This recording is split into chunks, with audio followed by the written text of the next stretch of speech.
Eagles fans aren't going to like anything that I have to say today. You're watching the MJ Take on Sports Fan Entertainment.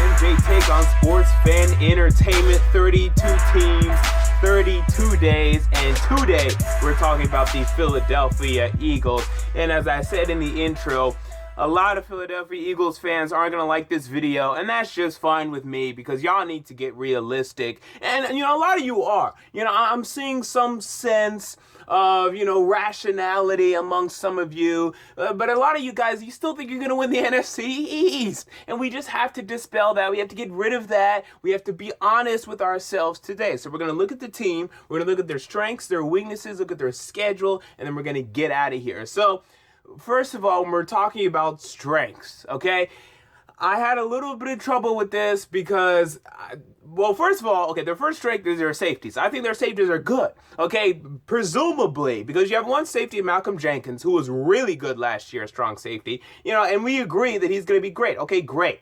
But then you just signed Rodney McLeod from the Los Angeles/St. Louis Rams. They were the St. Louis Rams. That's who he played for. He never played for the LA Rams, but now they're the LA Rams. Now, this should work out, but we never know with these free agent signings, so we'll see. It's about 50-50, but he should transition well because they're very similar defense, the Rams and the Eagles defense, being that they have pretty good defensive lines, and, the back isn't very good. So I agree with that. I think Rodney McLeod can come in and be a good safety. So I think the safeties are good. Okay, we can agree on that.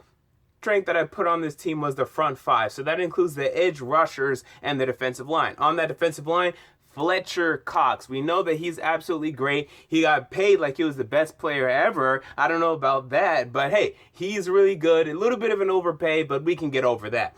We also have on the defensive line Benny Logan and Vinny Curry. Decent starters in their own right. In fact, they're pretty good. Okay, so I can agree with that. For your edge rushers, Brandon Graham. Now, this is a guy that doesn't light up the sack total, but you can see him getting pressure. You can see him getting good run stuffs in the run defense game, being consistent there. I would like to see that sack number go at least to 10, though. I need to see double-digit sacks. I think he only had 6.5 last year. You need to see that number because, yes, getting pressures is nice, but it's a big difference between getting a pressure on 1st and 10 and it still being 2nd and 10 or getting a sack and it being 2nd and 18. One screws you over a lot more than the first one did. Getting sacks is always going to be more valuable than just getting pressures, unless rarely whenever that quarterback threw an interception because of your pressure, but I just want to see sacks. I would prefer the sacks. Just give me the 2nd and 18 instead of a 2nd and 10 and a potential interception. So give me that. Give me more sacks, Brandon Graham. I need them. Connor Barwin, a little bit of a disappointment last year. And you're starting to wonder, did he check out last year mentally? That's what I was seeing. And he's going to probably do it again because they're not going to be better than they were last year. Okay, this Eagles team is not going to be better than they were last year. I think we can agree on that. So with that in mind, is he going to stay in tune mentally? Can they coach him better? Jim Schwartz, can he light a fire under his ass? He should be better. I expect much better from Connor Barwin. From there, we have some positions that I think could be strengths, like the offensive line. Jason Peters on one side. Now, he's starting to get a little worse now. I still think he's pretty good. I still think he's one of the better left tackles in the league. But I think we were talking about potentially the best left tackle in the league. Now that discussion is over, but I think we're still talking about a top 10 left tackle in the league, and that's a fine conversation to have. Right side, right tackle, Lane Johnson. He's pretty damn good in his own right, and he's one of the better right tackles in the league. So I like that tackle duo. But then we move inside to the guards, and we have a problem. You have Alan Barbre, or I think it's just Barb, who you signed a couple years ago. Maybe he was in this year. I don't have much faith in this guy. Right guard, Brandon Brooks is injured right now, so stepping into that spot is Steven Wisniewski from the Oakland Raiders, who you signed, center/guard there. I like him better at center than I do at guard. But if he starts at guard, he can be an okay placeholder, but it's a little bit of a question right there. So the guard position, a little bit of a question. Jason Kelsey at the center position, I like him. So I said 3 out of the 5 positions on the offensive line are set, but when 2 out of the 5 are not set and not clear to me, That's an issue, and I cannot put it in the strength category. Oh, I also forgot one strength, actually. There's another strength, and that is the tight ends. The tight ends are a strength on this football team, okay? Zach Ertz, he turned into one of the top 5 tight ends in the NFL to me, at least top 6. And then you have Brent Selleck right behind him. That's a nice tight end duo, and they're going to have to help out their quarterbacks because their quarterbacks are going to need helping. Man, the wide receivers are bad. Let's just go ahead and get into it. The wide receivers and the cornerbacks are by far the weakness on this football team, and hell, I even threw in the quarterback too. Let's start with the wide receivers. Nelson Agholor, who was one of the biggest rookie disappointments that I can remember seeing. This guy was absolutely dreadful last season, checked out mentally, was mentally weak, couldn't stand the pressure at the NFL level, wasn't ready for this man's league, got shown up consistently, didn't play, didn't show up. And we need to see much more from Nelson Agholor. Had a number of drops in there. And speaking of drops, let's talk about Jordan Drops Mathews. They've replaced his middle name with Drops because that's how much drops he was having last season. He dropped 9 of 94 catchable balls. That's around 10%. For the NFL, that is absurd, and I felt that number could have been even more if they would have thrown to him more. That's just too much. This is a guy that you wish could be out on the outside. He could be the best wide receiver for this team, but he checks out mentally, and now they're talking about putting him right back in the slot, potentially having Chris Givens on the outside, potentially having Josh Huff on the outside. I think this is the worst wide receiver group in the league. It's pretty damn close. I think the Titans might be worse than this, but when you're in the conversation with the Tennessee Titans, that's a horrible conversation to be in. So I think the wide receiving core is pretty freaking bad right now. Who else do they have? They also have this guy they're looking to get more snaps. I can't remember who his name is. Let me look it up real quick. They're also trying to give reps to Ruben Randall, who they signed from the New York Giants. This guy did nothing for them. Now you're expecting him to come in and do something for you. 1 week, I'm hearing that, he's looking well. 1 week, I'm hearing that, he's dropping catches in practice. He's on the roster bubble. So I don't know what to think about there. And TJ Graham from the Bills, we know that he's not very good. Say Jared Tutu, who? Who are we talking about here? Wide receivers stink. Cornerbacks stink. Your best cornerback is Leotis McKelvin, a guy who didn't play well last year. Now, I think he can play better under Jim Schwartz again. I do believe that. But that's your best cornerback. Your best in the league. In a league where people have Patrick Peterson and Richard Sherman and these Desmond Trufant and these great number 1 corners, y'all are trotting out Leotis McKelvin. That's who you expect to cover Odell Beckham in your division. That you expect to cover Dez Bryant in your division. That's who you expect to cover Deshaun Jackson, who's very angry every time he plays you. You think Leotis McKelvin is going to keep Deshaun Jackson in front of him?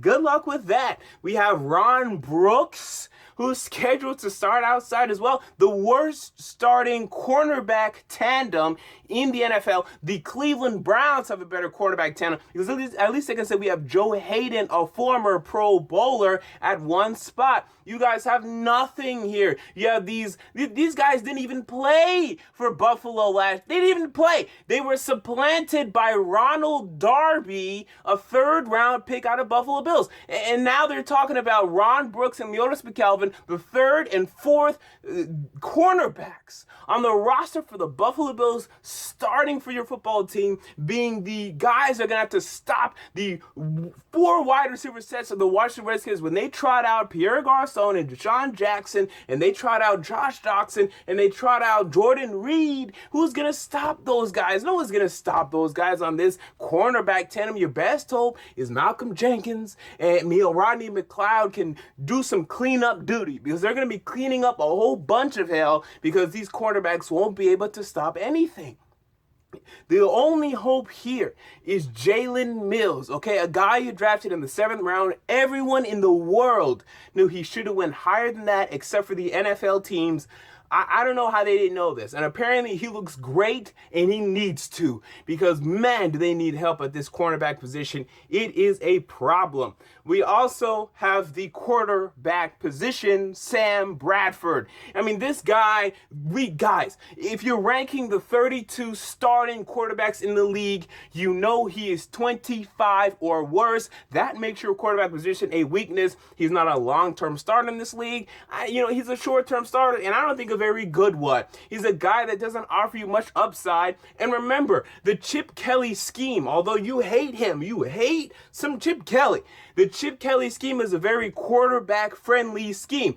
We saw Nick Foles throw 27 touchdowns to 2 interceptions. And we heard and saw you saying, look how good he is. Look how he's our franchise quarterback. Look at this. Okay, that's what y'all were saying. So now, look at him now. So if that's what happens when he doesn't have Chip Kelly, what is Sam Bradford's drop-off going to look like in this non-quarterback friendly system? I mean, I wouldn't call it non-quarterback friendly, but he's not in the quarterback friendly system that he was earlier. So you're talking about an issue there at quarterback, man. And I don't know how many years he's going to start in the league. I think this could be his last year starting in the NFL, and so do they. That's why they drafted a quarterback with the number 2 overall pick in the draft.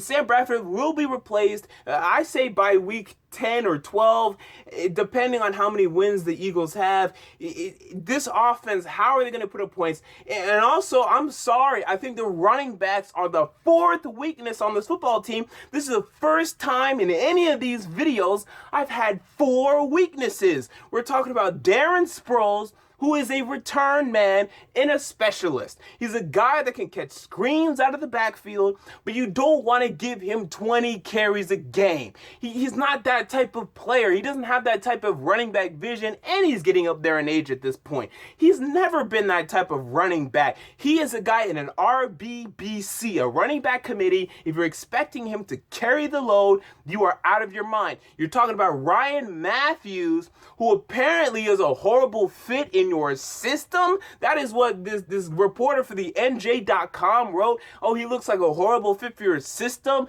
A guy that very inconsistent year to year, fumbles a little bit too much. And then you're talking about Wendell Smallwood, who you drafted in the 5th round. Now, I like Wendell Smallwood, actually, but a 5th round rookie, you're going to rely upon this guy? It's an RBBC and a pretty bad one.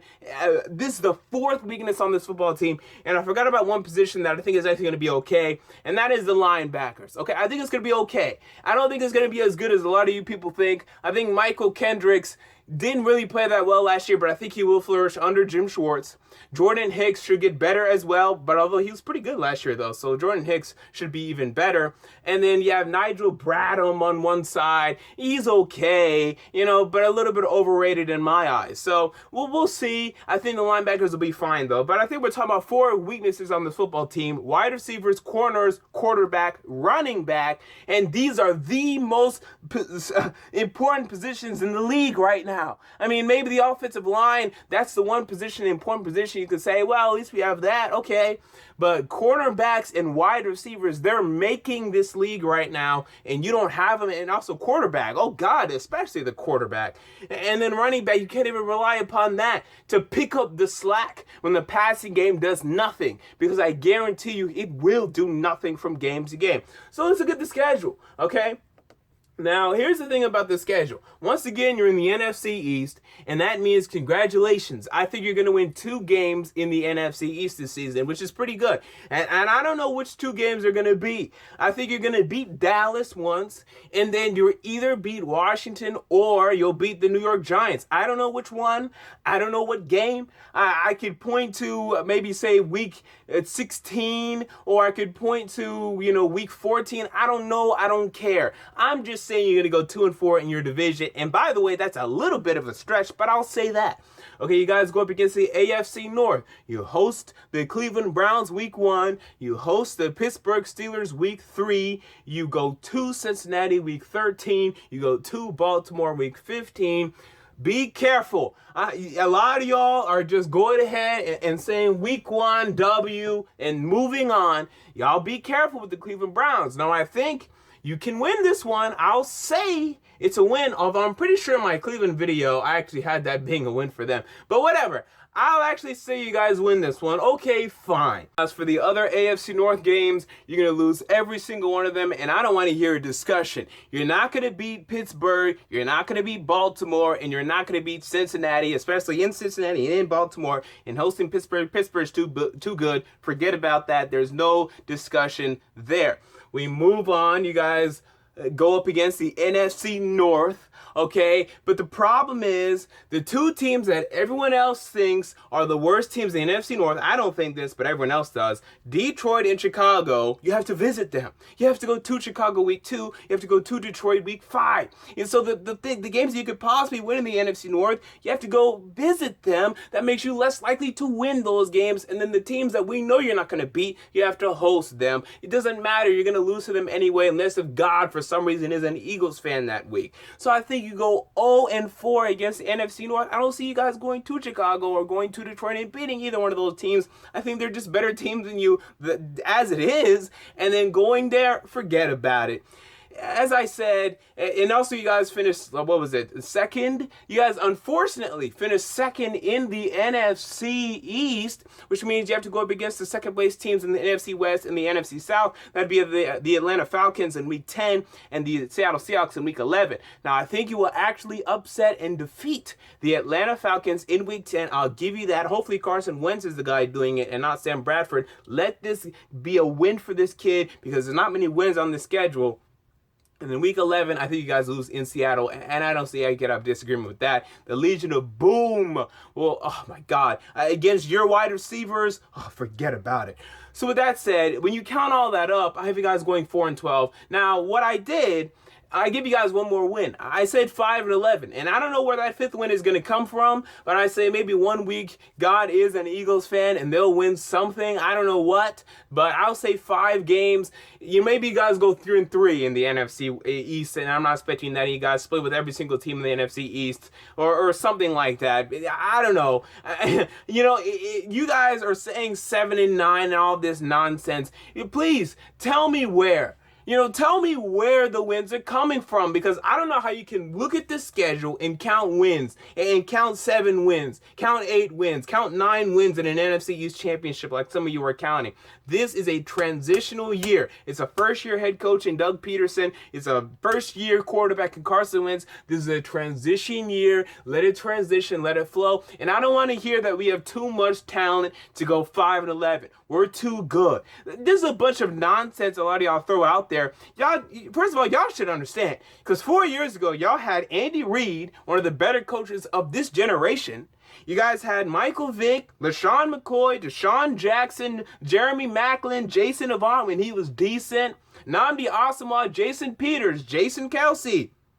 You guys had D'Amico Ryans when he was decent. You guys had Dominique Rodgers-Cromartie, and I think I already said him. Point is this.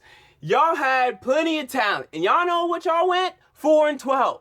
Y'all had more talent then you have now. So I don't want to hear that we have too much talent to do this. Trust me, I'm a Tennessee Titans fan, right? You know what you think of us whenever you think of us? Oh, they suck, right? We're very similar. Think about it. Sam Bradford and Marcus Mariota. I think Marcus Mariota is better. Maybe you disagree, but that's fine. We can at least agree on this. They're in the same vicinity, right? Okay, fine. Running backs. Okay, so right now, I'm talking about the 2015 Titans, by the way, who went 3-13. So we had Bishop Sankey and a bunch of idiots, right? Bad running backs. You guys have Darren Sproles and a bunch of idiots. Okay, bad running backs.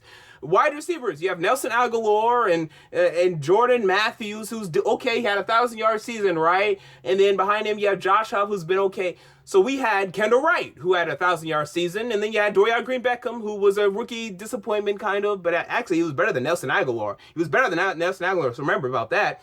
And then we had a bunch of idiots behind him that were okay, right? Wide receiver position, the exact same. Literally the exact same from top to bottom. It's the same. Talent. Okay, offensive line. You're just better. Okay, I give you that. Defensive line, y'all have a really good defensive lineman in Fletcher Cox.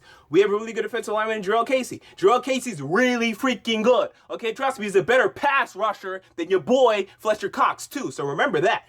All right, you guys also have Benny Logan and Vinny Curry. We have Daquan Jones and Al Woods. Defensive line is the same thing. Linebackers, y'all have a nice player, young player in Jordan Hicks. We have a nice young player in Avery Williamson. Y'all have a nice veteran in Michael Kendricks. We have a nice veteran in Avery Williamson. You don't know who I'm talking about, but trust me, I know what I'm talking about. You can go look at the Pro Football Focus depth charts if you want. You're going to say, holy crap, our teams are very similar. And what did the Titans go last year? Oh, they went 3-13, and I'm saying you're going to go 5-11. You can have plenty of talent. No one's saying you have no talent. Teams go 3-13 with plenty of talent. But the problem is you don't have enough. Compared to everyone else in the league, you are below average. You are worse than the majority of teams in the league. That's the problem here. And the mentality won't be, Doug Peterson saying the mentality is to win games. That's not the mentality. They're rebuilding the roster under his image, and I don't think they're doing a very good job. And also consider this before I leave. So you guys are Eagles fans, right? If you're realistic, what do you think the best case scenario is, right? You're probably going to say 8-8 or 9-7 if you're realistic, okay? That's bad because Cowboy fans will tell you 12-4, Giants fans will tell you 12-4, and Redskins fans will tell you 12-4. It's not because their fans are crazier. It's because their roster has more upside than you, okay? Whenever you're a fan and you say the best case scenario is 8-8 or 9-7, that's a problem. I have 49er fans and Cleveland Browns fans that are pissed at me because I had them going 2-14, right? They tell me we're going to go 6-10. When you're a fan and you're telling me, no, we're going to go 6-10, that's bad, okay? That means your team is bad because I guarantee you the Detroit Lions fans think they're going to win 10 games this season. When you're telling me we're going to go 8-8 and you're a fan, let's be realistic, dude, that's bad because everyone else is telling me they're going to win 11 or 12. It's because your team isn't as good. So just get over it. It's a 5-11 prediction for me. What do you predict? Comment down below. Feel free. Tell me I'm wrong. Tell me why, though. I want to hear why I'm wrong because I don't know what kind of argument you're going to be able to make. I just don't see the Eagles being a very good team this year. But hey, prove me wrong. Go out there and prove me wrong. But again, comment down below. I'd love to hear what you guys want to say. Also, if you enjoyed the video, make sure to like and most importantly, to subscribe because every single damn day, 7 p.m. Central, 8 o'clock Eastern, new video up on this channel. Until next time, this has been the MJ Take on Sports Fan Entertainment, and I'm out. Peace.